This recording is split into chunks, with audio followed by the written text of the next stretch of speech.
Salut à tous, je me présente ici Chucky. Bienvenue dans ma première série de capsules vidéo dédiées à l'examen d'agent de la FIFA. Donc première vidéo, on va commencer avec le premier document, le code disciplinaire de la FIFA. Édition 2023. Présentement, je me prépare pour l'examen en juin 2025. Donc, la majorité des informations dans cette capsule-là et dans les prochaines capsules, ce sera juste dédié pour l'examen de juin 2025. Techniquement, ça devrait être les mêmes documents pour les examens à venir. Donc, vous pouvez continuer à utiliser ces vidéos-là pour poursuivre votre révision si vous voyez les vidéos au plus tard. S'il y a le moindre changement pour l'édition 2026-2027, n'hésitez pas à me l'écrire dans les commentaires ou m'envoyer des messages sur mes réseaux sociaux et on pourra refaire d'autres types de vidéos pour les mettre à jour. Donc, code disciplinaire de la FIFA. C'est un code disciplinaire qui est séparé en 5 chapitres et au total, ça contient 76 articles qu'on va au fur et à mesure les regarder ensemble dans cette capsule. Donc, on va commencer avec le chapitre 1, disposition générale d'articles 1 à 12. En gros, le chapitre 1, c'est la base pour commencer à comprendre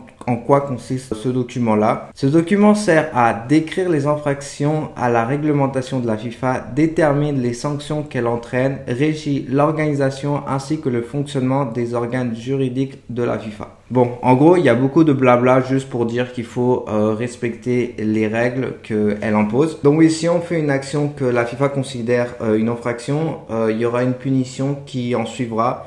Et ça sera à l'aide de ce document-là que la FIFA va prendre verte. Donc il faut prendre en considération que ça s'applique surtout aux matchs et aux compétitions de la FIFA et ça touche tous les individus, que ce soit physique ou moral, qui touchent le football. Donc toutes ces personnes-là, ils seront concernés. Par exemple, ça peut être des fédérations, des ligues, des clubs, des joueurs ou même nous futurs agents de football. Les mesures disciplinaires qu'elle entreprend, entre nous on va appeler punitions, elles seront séparées en 3 groupes dépendamment qui a commis l'infraction. D'abord, il y aura des mesures disciplinaires pour les personnes physiques. Ces punitions-là, ce sera surtout concentré contre la personne physique. Par exemple, ça peut être des suspensions de match ou suspension ou annulation de licence. Donc après, ça peut être une personne morale. Donc celle-là, elle sera plus visée contre l'institution seulement. Par exemple, obligation de jouer à match clos ou sinon interdiction d'enregistrer de nouveaux joueurs. Donc ensuite, les dernières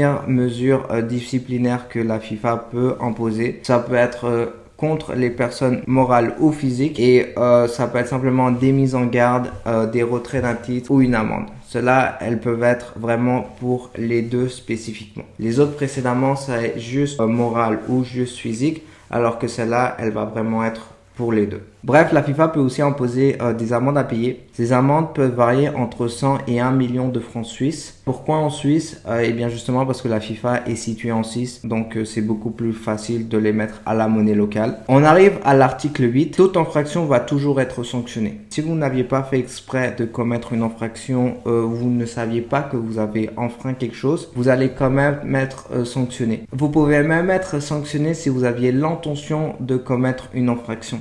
Donc par exemple, si vous aviez même l'intention de corrompre un match l'année prochaine ou dans 2 ans ou en 2030 par exemple, eh bien la FIFA, si elle se rend compte que vous avez ces intentions-là, ils peuvent aussi vous donner une sanction. Dans les matchs, les décisions arbitraires sont toujours définitives et sans révision. Ça veut dire que si l'arbitre siffle la fin du match et toutes les fautes qui ont été sifflées n'étaient pas justement sifflées ou juste qu'elles n'ont pas été sifflées tout court, eh bien ces décisions-là sont totalement définitives. À part s'il y a vraiment une grande erreur arbitraire, et ben là, il y aura des conséquences disciplinaires qui vont venir et il peut y avoir une révision sur la décision que l'arbitre aurait. Il est possible même de sanctionner après le match si les arbitres ou la VAR ne l'ont pas vu. Par exemple, il y a eu un crachage, il y a eu des insultes que la VAR ou les arbitres n'ont pas vu durant le match et que après elle a fait le polémique. Bon, l'article 10, il est possible qu'il apparaisse dans l'examen, donc je vous conseille d'être un peu attentif à celle-là, de lui prêter attention. Je vous confirme pas qu'elle va être dans l'examen, dépendamment de l'examen que vous avez, mais des fois il est possible que dans l'examen blanc il est là, donc ça peut que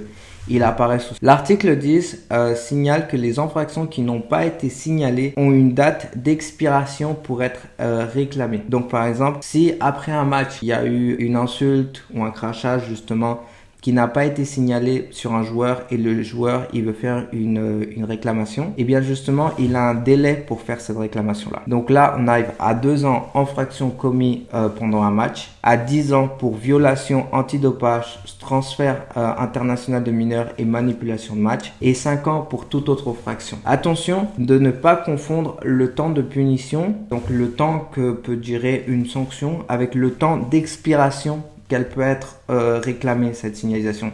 Faites juste attention à ça et prenez en considération que si c'est autre chose qui n'a rien à voir avec les 2 premiers cas, alors c'est 5 ans toute infraction. Ok?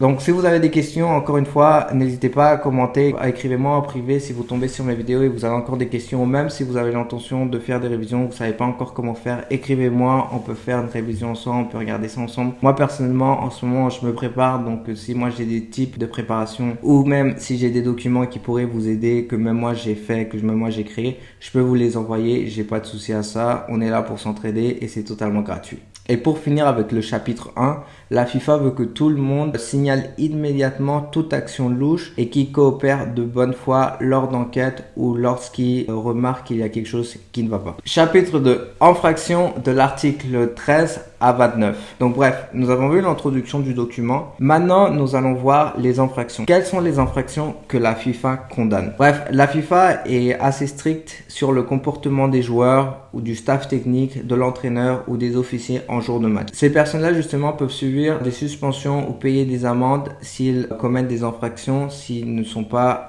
disciplinés. Dans ce document-là, nous pouvons voir que plus l'infraction est grave, plus bien sûr la punition aura des conséquences. Si on vient sur la page 62 du document, on peut voir qu'il y a beaucoup de types de suspensions dépendamment l'infraction qui a été commise. Par exemple, j'en ai noté quelques-uns ici. Vous avez à avoir comportement antisportif, c'est au moins un match de suspension, au moins 2 matchs de suspension pour provoquer les spectateurs, au moins 3 matchs ou une durée appropriée pour agression violente, au moins 12 matchs ou bien sûr durée appropriée pour agression violente à l'encontre d'un arbitre. Il faut respecter les arbitres. Si une personne fait publiquement de la haine ou de la violence, il peut être au minimum sanctionné pour 6 mois et payer 5000 francs d'amende. Si ça s'aggrave, bien sûr, dans certains cas, l'amende peut augmenter à 20 000 francs. Une personne peut être sévèrement punie si elle rabaisse, elle discrimine, elle dénigre, ou quel que soit le type de discrimination possible qu'elle fasse à l'encontre d'une personne ou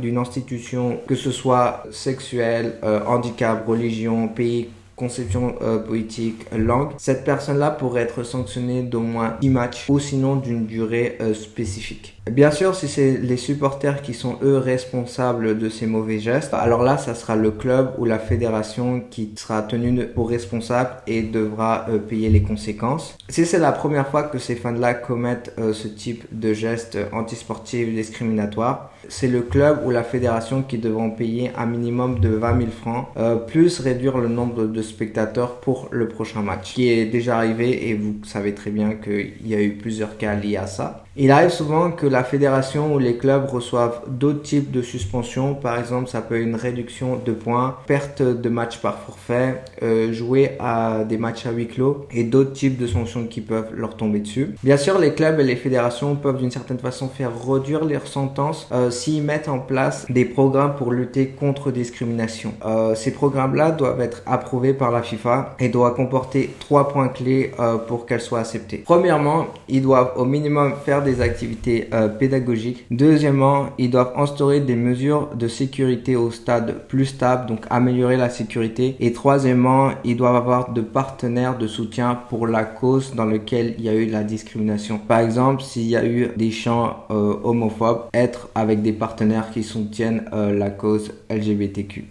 Lorsqu'un match est non disputé ou arrêté, car il est possible que l'arbitre suspend ou arrête un match, le club ou la fédération est puni d'une amende d'au moins 10 000 francs et ils peuvent avoir bien sûr des frais et des sanctions supplémentaires. Un match, il peut d'abord être perdu par forfait, il peut être arrêté et repris à la minute où il a été arrêté quelques heures ou quelques minutes après. Il peut être rejoué au complet s'il y a lieu aussi. Les sanctions qu'il y aura en conséquence après varieront dépendamment le déroulement du match qui a été décidé. C'est sûr que si un match match a été perdu par forfait complet, la sanction sera beaucoup plus grave que si par exemple le match il va être rejoué 15 minutes après. En parlant de problème, s'il y arrive la moindre chose durant un match, c'est le club ou la fédération haute qui sont responsables de maintenir l'ordre et la sécurité alentour du stade, que ce soit à l'intérieur ou à l'extérieur. Parce que l'hôte, le club ou la fédération qui reçoivent le match, est responsable de tout type d'incidents et de comportements inappropriés des supporters. Par exemple, invasion de terrain, jet d'objets, chants racistes encore. C'est le club qui est responsable. Donc maintenant, nous arrivons à l'article 18. Les clubs et fédérations peuvent déposer une réclamation sur le portail juridique de la FIFA et ils ont au maximum 24 heures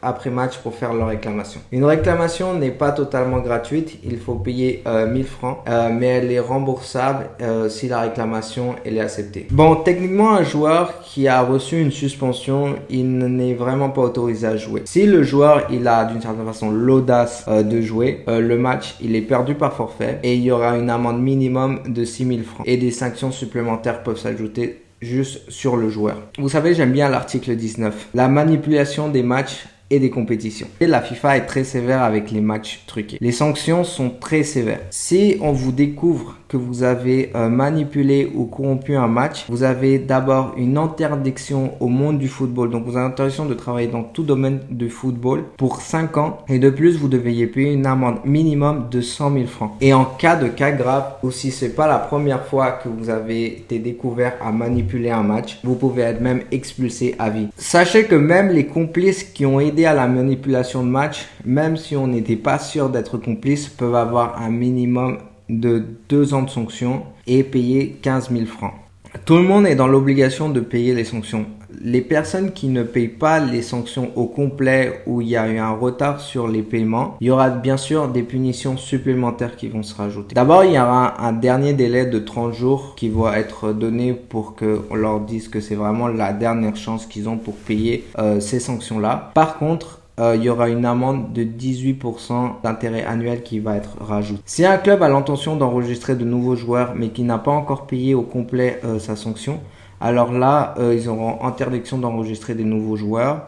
Ils pourront aussi perdre des points de compétition ou même si on arrive à un cas plus grave, il y aura une relégation en division en dessous ou alors encore plus bas. Une personne physique qui ne paye pas cette sanction, alors elle aura une interdiction d'exercer tout type d'activité du football tant que bien sûr la sanction n'a pas été payée. La contrefaçon et la falsification de documents ou de titres est interdite. Les personnes qui font ça peuvent recevoir une amende et une suspension de 6 à 12 mois minimum par personne. On avait parlé tout à l'heure de matchs perdus par forfait. Un match perdu par forfait, quand c'est du football à 11, c'est perdre 3-0. Quand c'est du football de salle, c'est 5-0. Et si c'est du beach soccer, c'est 10-0. Chapitre 3, organisation et compétences de l'article 30 à 65. Donc, on a vu tout type de sanctions qui peut être données par la FIFA, mais exactement qui s'occupe de les donner. De base, quand une infraction est commise pendant un match organisé par une confédération ou une fédération, c'est eux-mêmes qui donnent leurs propres sanctions parce qu'ils ont eux-mêmes leur propre système juridique. Par exemple, la UEFA va donner ses propres sanctions après leur propre enquête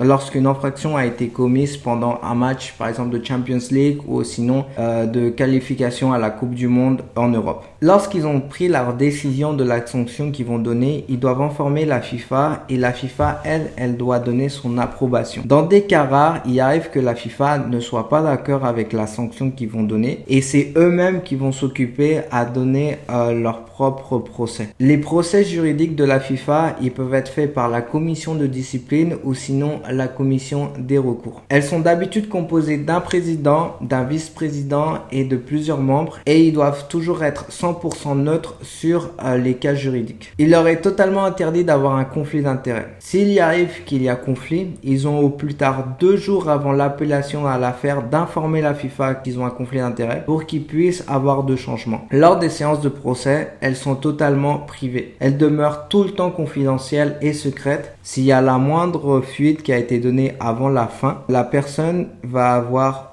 des suspensions. Ces procès sont sur la supervision du secrétariat général de la FIFA. Le secrétariat général de la FIFA, c'est un département de la FIFA qui va revenir assez souvent lors de notre révision. Donc je vous conseille de prendre en considération ce nom-là. Lors de l'analyse du procès juridique, toutes les informations sont récoltées. Donc il y a enquête et dans cette enquête-là, ils doivent prendre toutes les informations. Dans les rapports des arbitres, ces rapports-là doivent être présumés 100% exacts comme mentionné avant. Et les témoins à la barre sont invités à dire toute la vérité et répondre de bonne foi et donner les détails. Un témoin a le droit de faire son témoignage de façon anonyme s'il se sent en danger. Si c'est le cas, tout se fera dans la discrétion. Exemple, sa voix pourrait être brouillée ou sinon le témoignage pourra se faire ailleurs ou sinon on pourra enlever son visage. Les procès sont faits dans les langues officielles de la FIFA qui veut dire l'anglais, le français ou l'espagnol. Même présentement, l'examen, c'est un examen qui peut se faire en anglais, en français, en espagnol, dépendamment de la personne qui veut le passer. Et les décisions finales qui seront décidées lors du procès, elles seront en vigueur dès le lendemain où elle a été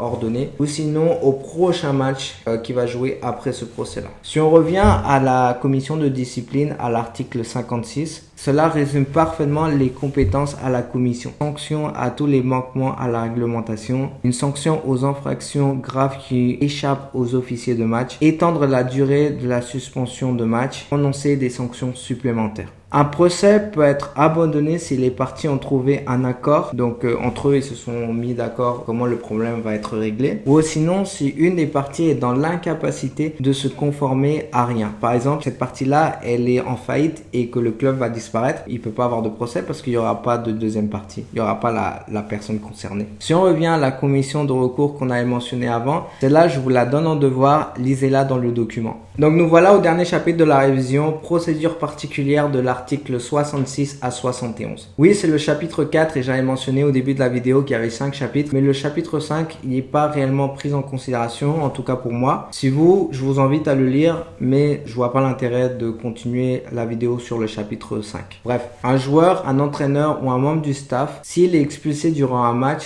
a un protocole à suivre ensuite. D'abord, il doit toujours être accompagné dans le vestiaire ou dans la salle antidopage. Ensuite, s'il est en sécurité, il a droit d'aller en tribune pour voir la fin du match. Par contre, il ne doit pas porter ses habits de match. Et bien sûr, cette personne-là qui a été expulsée a l'interdiction de passer en conférence de presse. C'est le même cas pour joueurs, entraîneurs ou staff technique qui ont été suspendus pour le match d'après. Il y a un protocole à suivre. Donc, ça veut dire qu'ils n'ont pas le droit d'être dans le vestiaire, ils n'ont pas le droit d'être dans le tunnel, ils n'ont pas le droit d'être sur le terrain, ils n'ont pas le droit de participer bien sûr ni à l'échauffement, ni d'être sur le banc d'entraînement. Et ils n'ont pas le droit non plus de faire de conférences de presse. D'habitude, les matchs qui sont suspendus, dépendamment de la compétition qui va être jouée, ça va toujours être le match d'après ou les futurs matchs. Par exemple, si le joueur a été suspendu pendant une Coupe du Monde, il va être suspendu pour le match après, quel que soit le match que son équipe nationale va jouer. Si on prend exemple aussi, si ce joueur-là est suspendu pendant la Coupe du Monde des clubs de la FIFA, le match qui va être suspendu, ça va être le prochain match officiel que va jouer ce club-là.